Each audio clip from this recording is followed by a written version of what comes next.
What's up, gang? The gate was $3.46 million. The attendance was 16,604. The fight of the night was Green versus Fiziev. And then the performances were so good we did 3 tonight. So we did Jessica Penne, Vincente, and Miles Johns. They all won $50,000. So congratulations to them.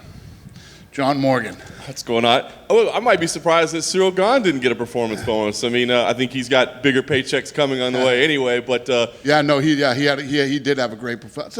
That's true. Well, how come we didn't talk about that in there? That was Sean. That's right. Yeah, Ciryl.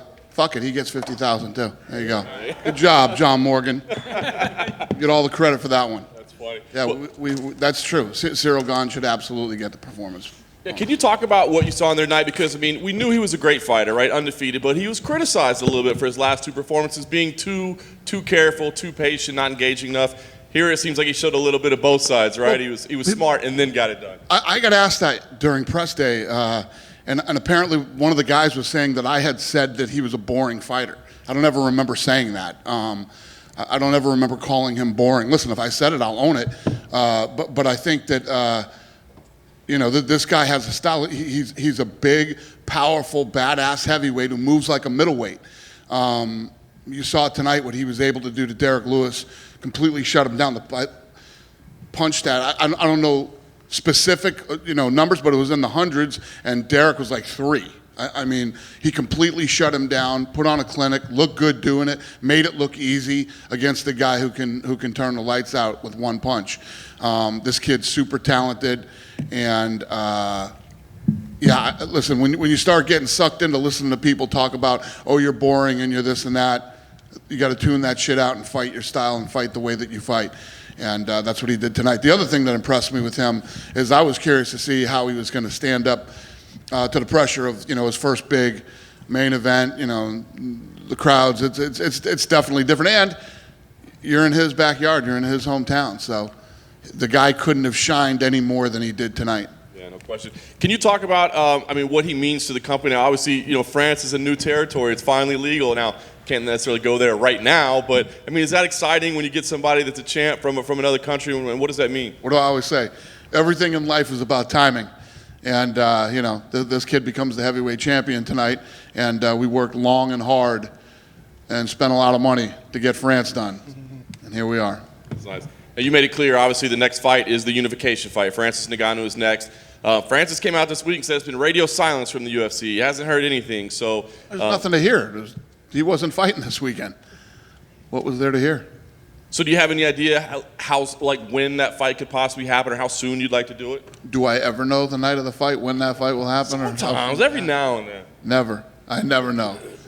So ASAP. We'll get it done as soon as it's possible to do. Just a couple quick ones outside the main event. Jose Aldo just continues to defy Father Time. What do you think about him, and what do you see? I mean, it's obviously a title fight is what he wants. That's not available now, but do you see matchups like a Dillashaw, Cruz, something like that makes sense for him? Tonight was a very tough fight for him and a dangerous fight, especially if, a guy like Pedro who's ranked number 9. And Jose looked awesome tonight. Looked so good tonight. I thought that when I saw him at the press conference, he looked super skinny to me, when he was cutting, but physically he looked unbelievable tonight. He was ripped to shreds like back in the day when he was a champ, and he had the cardio, speed, the leg kicks again. I mean, he looked nasty tonight. Last one I want to ask you about was Luque. He's kind of we've had this deep welterweight division, but he hasn't really been in that conversation with like the Edwards, the Covington, the Masvidal. He hasn't been there. Do you feel after tonight he deserves to be in those same conversations? Well, he is now. You can't talk without talking about him now.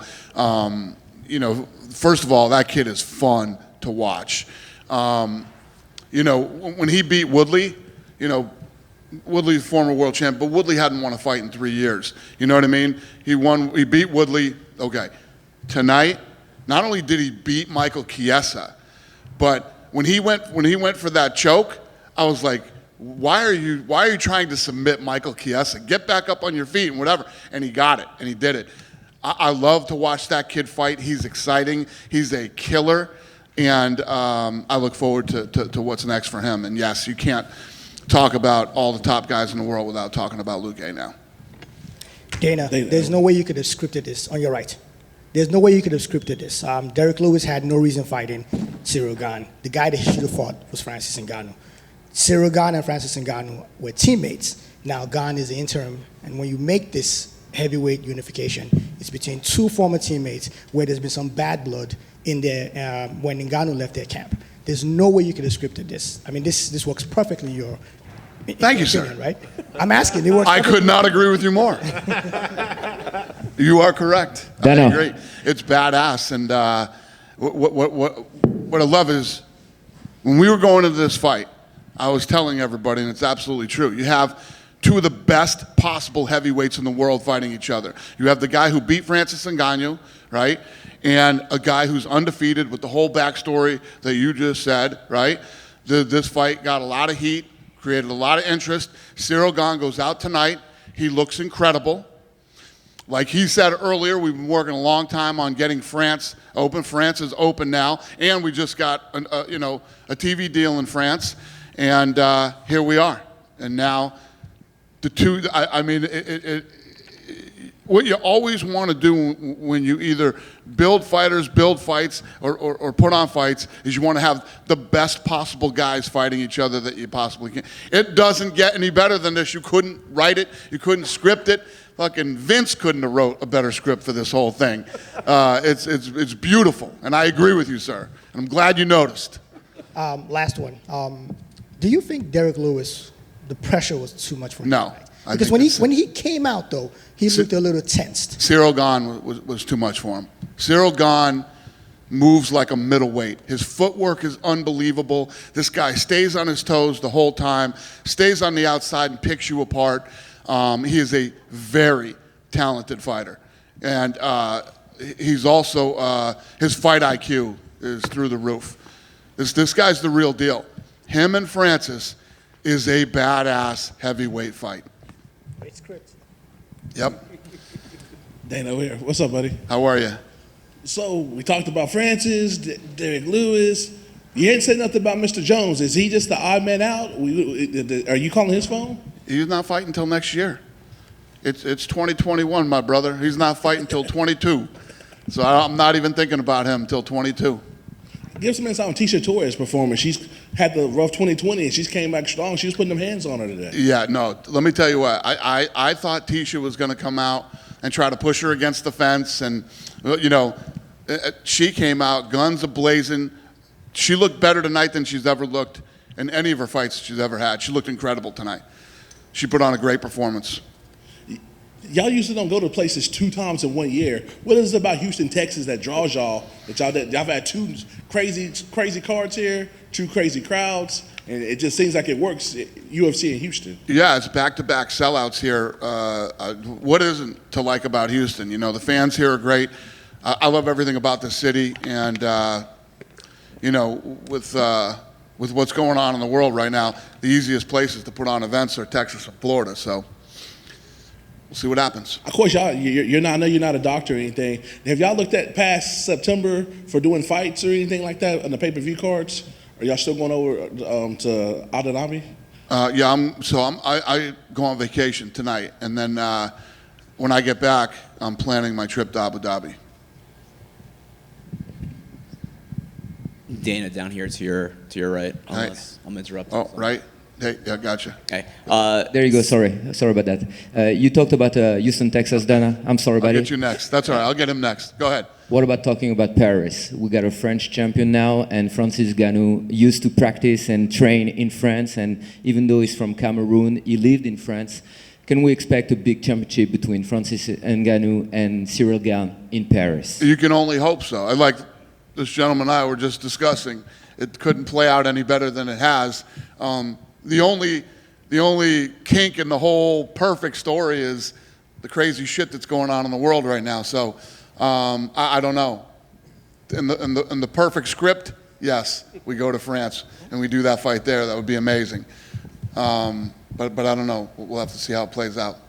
How important is it to you and the UFC to have Ciryl Gane and Francis Ngannou that are not US and that could help develop the image of the UFC and the MMA around the world? What's the question? How important is it to you? That's what we've been working on for all these years. We've been working to go into these different countries. If you look at what Conor McGregor did for Europe, and other parts of which what Francis and Ciryl will do for France and Africa and many other places. So, yes, it's very important to us. I know it's pretty specific, and it will be my last question. But what about Africa? Can you expect a big fight and a big event in Africa? I guarantee you I can do Florida and Texas, okay? Florida and Texas I can do for the next however many years. I don't know about anywhere else right now. So we'll see. But yes, provided everything goes right, I would love to do a fight now. To be honest with you, my whole life, I've always dreamt of doing a fight in Africa. I've always wanted to do it. So that will be a big one and another monumental moment in my life. All right. Yeah. Do you see Gane as almost representation of the evolution of MMA? A heavyweight who can move like that, who is that tactical. On top of that, he was born in France. I mean, a heavyweight at that level, born in France. I mean, even like 5 years ago, that seemed like it would be impossible. Well, I don't know if he's the evolution, but he's a freak athlete. I mean, every once in a while you'll come across freaks in different weight classes, and he's definitely one of those guys. I mean, he's a big, powerful dude. I mean, when you look at him, and when he walked into the octagon tonight, I was like, holy shit. Well, when I was doing the stare downs with these guys, I mean, let's fucking be honest here. You weren't doing nothing. Yeah, I was doing nothing. If that decided to go wrong, I'd have ended up in the 6th row of the stands, not the floor. They would have ragdolled me into the. I can't explain to you in words the power. When I was in between these guys, it's just like very humbling, man. Two seriously powerful human beings. And when you look at Ciryl Gane, and we walked in tonight, and you look at the way that guy moves on his feet, we're in the 3rd round, and he's moving in the 3rd round like he moved in the 1st round. His cardio's unbelievable. His footwork is unbelievable. He's a freak of nature athlete. And then, to have someone like him at that level, training for such a short period of time from France, a place that only got legalized for MMA last year. I mean, it's kind of like you said, timing earlier. It's almost impossible to imagine someone that good being born in France and kind of rising that so quickly, right? Yeah, but if you look at where they both came from the same coach. You got to start saying, this guy's pretty talented. Yeah. The coach, I mean. Dana done it. I'm curious, done it in front of you. Obviously, a big part of this story for the fight between Francis and Ciryl is going to be the fact they used to train together. Did you ever hear anything about their sparring sessions that gives you an indication of what that fight could look like? I never did. I just saw that Brett Okamoto posted some, some footage of them moving around together. That's all I've seen. When a fight like this comes together, I can tell you're quite excited about it. Do you start making calls, being like, how does it go? No, I don't. But I'm super excited about this. It's like this gentleman said earlier. You literally couldn't be played out any better than it was, and this fight had some hype behind it tonight. This fight did good numbers too. So people know who Ciryl Gane is now, and they know the storyline, and I'm sure a lot of people are excited to see this fight now. Just wanted to ask you one more question about the Bobby Green Rafael Fiziev fight. Does that Fiziev look like the next sort of potential big star at lightweight? He's such an exciting fighter. Yeah, I mean that fight was awesome, Bobby Green. I mean, when we made that fight, I mean that's one of my if you don't know, now you know this week. Is Bobby Green brings it. This guy's fought everybody, and we expected Fiziev to do what he did tonight. And the guy has a ton of potential. Tough, durable. Not a 30-27 card though. Someone scored it at 30-27. Yeah, that was bad. Very bad. We'll be talking about that every week. So I mean, that's not going to change. What's up, buddy? Hey Dana, Excellent night. Just curious, with the performance of Vicente Luque and the way the welterweight division's shaping out with the title fight in November, is it safe to say that Leon Edwards is going to have to take another fight before earning the title shot? I don't know. I don't know right here off the top of my head, but yeah, probably a good idea. I mean, the guy's fought one time in the last 2 years, I think. And then the last question is, with Stipe Miocic, the next time he enters the octagon, will it be for the title fight? I don't know. The beautiful thing about this division right now is we have this fight tonight. Now, Francis versus Ciryl, and you got John Jones out there in 2022, and you got Stipe out there still too. So it means there's a lot of fun coming up over the next year and a half. Dana, right here in the back. You said earlier that Gane, he was just too much for Derek Lewis. I mean, do you think this is something that Derek Lewis could evolve from and maybe close that discrepancy? Like, how much of a discrepancy are we talking about, do you think? Well, listen, he's one of the best heavyweights in the world. What tonight showed you and showed the rest of the world is how good Ciryl Gane really is. You know what I mean? He made Derek Lewis. Does anybody know the punch stats for real off the top of their head? Anybody? 104 to 8? So 104 to 8. Wow. I mean, what's that tell you? And we all know who Derek Lewis is, and that Absolutely. Derek's one of the best in the world. He's been in there with guys that are great athletes, probably much better than him, should have beat him, but he caught him. He caught him with that punch, and he ends up knocking him out. He couldn't do anything in there tonight against Ciryl Gane. That's how good Ciryl Gane is, And if you just tuned in, and you never watched MMA before, you'd be like, oh, this athletic guy's beating up on this guy that doesn't look like he belongs in there. But we know that's not the case. We know exactly who Derek Lewis is. And tonight was just Ciryl Gane's coming out party, All the talk about, oh, you're boring or you're this or you're that. Now, that dude is for real. And tonight, you talk about the pressure that he must have been under. Guy's been getting booed for a week. Nobody here likes him. They're chanting USA, yada, yada, yada. He went out there and put on an unbelievable performance. And like I told Mark earlier, he's a freak of nature athlete. This guy's that good. And then just one more on Song Yadong. I mean, he came out at one point at the presser and said that his opponent looked slow. I mean, he's only 23 years old. What do you make of his performance? He said his opponent looks what? Slow. Slow? He said, can he actually look slow? I mean, he might have said it tongue in cheek, but he's only 23 years old. I mean, where do you see this guy in a couple of years? I was talking about that to the matchmakers tonight during the fight. This kid's only 23. How good do you think this guy's going to be when he's 27? You know what I mean? Yeah, he's super talented. I agree with you. Thank you. Yep. Hi, Dana. What's up, buddy? What is the status of the women's bantamweight division? We talked to Julia Payne tonight. She's hoping for an interim belt. She's been terrorizing me all week. Yeah. We will turn this thing around as soon as possible, and she's going to get her fight.